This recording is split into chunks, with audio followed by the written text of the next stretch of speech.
So what's the deal with all of these alternative leathers? Eco leathers, or if you're in the United States or other parts of the world outside of the European Union, vegan leathers, because we can no longer say that in the European Union. My name's Cassandra Kane. I am the founder and designer of sieme brand, Upcycled luxury leather accessories, handcrafted here in Italy. But I'm also a designer that's been working in the industry both in New York and in Italy for over 15 years, and now own Italy's first leather upcycling center.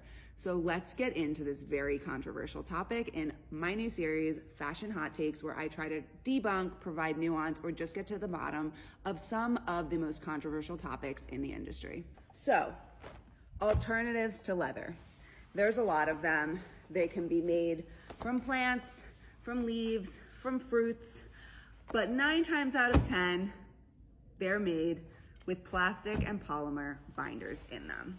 Now, this is not a video where I'm gonna sit and tell you not to use something or to use something. We all make our own decisions about the products that we buy. For this topic, I really just wanna provide some nuance as somebody who works in the circular economy, where we are trying to prioritize durability, repairability, and recyclability.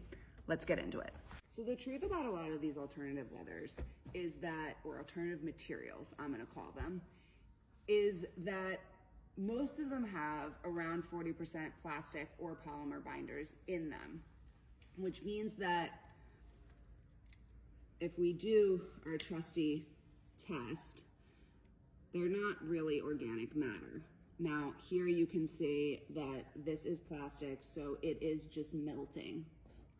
There's really no smell to this. You can't smell it through the phone, and it melts off like that. There's no ash, it's literal melting. Real leather, it's going to burn because it's an organic matter. So, first of all, it's not really gonna light on fire, but it is gonna smoke, and then you are gonna have real ash. That's when people ask me how they can tell the difference. Obviously, I don't recommend that in stores. You can just read the label, but you can see it smells like burning hair in the studio now. The reason that most luxury brands have not adopted at scale these alternative leathers is, number one, there's trouble in scaling the technology in the case of mushroom leather.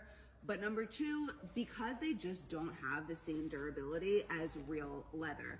The average lifespan of most of these products is 2 to 3 years. And I know this because I work in the circular and eco design economy that is going on in the EU right now. So if we are prioritizing for circular design models, we really don't recommend these products, because after 2 or 3 years, no matter how much money you're spending on the product, especially if it's a shoe or a handbag, it's probably going to start wearing away around the edges, and these are not materials that are really truly repairable. The other issue is that they're also a lot of times not really recyclable, because they're mixed with so many different elements that oftentimes cannot be separated to be properly recycling the component parts of each material.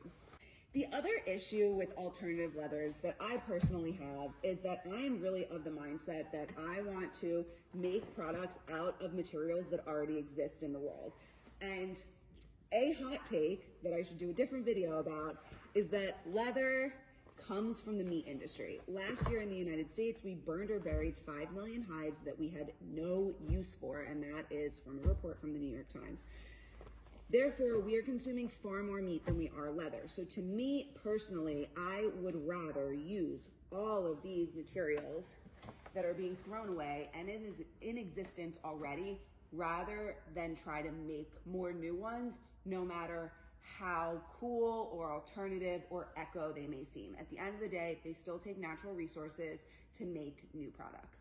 I know this is probably the most controversial hot take, but this is the hill that I will personally die on as the founder and designer of an upcycled accessories brand. If you have any comments or questions, drop them below.